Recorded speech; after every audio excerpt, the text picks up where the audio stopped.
Okay, so in this video, we're going to talk about the intermediate value theorem, and it's pretty cool. It's exciting. Okay, so let's say you have a little grid here, and you have a polynomial function that goes. Well, wait. Let me draw it a little bit more accurately here. 1, 2, 3. 1, 2, 3. And then let's say you have a polynomial function that goes something like this. Okay? Okay. Well, if this is, the graph, you could say, oh, I see the x-intercepts. There's one here, and there's one here, and there's one here. But you can't really tell what they are from the graph. They're not going through the actual lines. But what, the marks.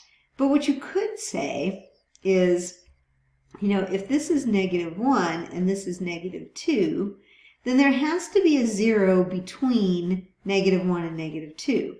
And if this is 1 and this is 2 and this is 3, there has to be a 0 between 1 and 2, and there's 1 between 2 and 3, right? So it tells us some information about the zeros. Okay, now that's part of what we're talking about. But the intermediate value theorem goes like this. Notice that this part of the graph is below the x-axis, but then this part is above the x-axis, right? So what we're saying is, if you have f of -2, okay, say this is the f function, so f at -2 must be a negative number, right? But f at -1 must be a positive number.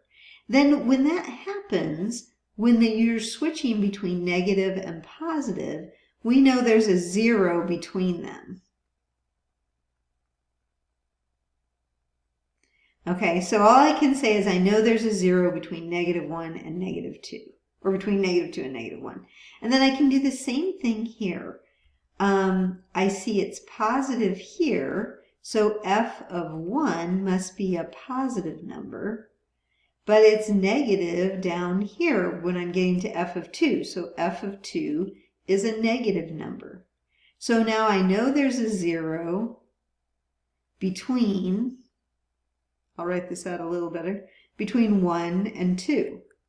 And that's what the intermediate value theorem says. So what we do is we evaluate the functions at integers, and then we can see where the zeros might be between. Okay? If it turns out to be 0, then we know it's an actual 0. Okay.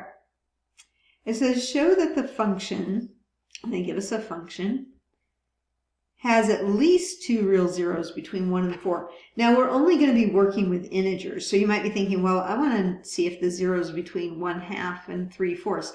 No, we're not going to do that. We're just going to go with integers. So we're going to make a little table here.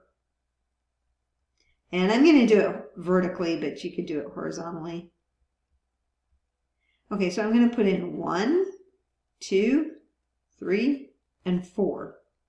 And we'll see what happens. So I want to find f of 1, which is going to be 1 cubed minus 5 times 1 squared plus 3 times 1 plus 6. You could get a calculator. So what do I get? 1 minus 5 plus 3 plus 6, which is going to be 5. Okay? I'm going to say the output is 5. All right. Now I'm going to switch colors and find f of 2. So it's going to be a little bit harder. 2 cubed minus 5 times 2 squared plus 3 times 2 plus 6. So what am I going to get? 8 minus 20 plus 6 plus 6. Okay, so that's going to be, that's going to be 0, I think, right? 12 and 8 is 20. 20 minus 20. Okay, so I'm going to say that's 0. And let's see, now we want to do f of 3. F of 3. So it's going to be 3 cubed minus 5 times 3 squared plus 3 times 3 plus 6. Hopefully I'm writing this right. Okay, 27 minus 9 times 5 is 45 plus 6 plus 6. Oh, no, that's a 9. Sorry, this is what I get for doing it by hand. Okay, so let's see. I have nothing good to work with here. This is 15. So then I've got a negative 30 and a 27. So I'm going to say that's a negative 3. All right. And then I've got to do one more, f of 4.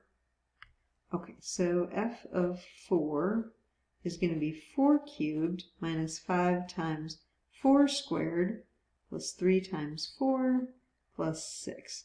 So this is going to be 64. This is going to be 16 times 5 is what, 80? Pretty sure. And then plus 12 plus 6. So let's see. I get 64 and 12, that'd be 76.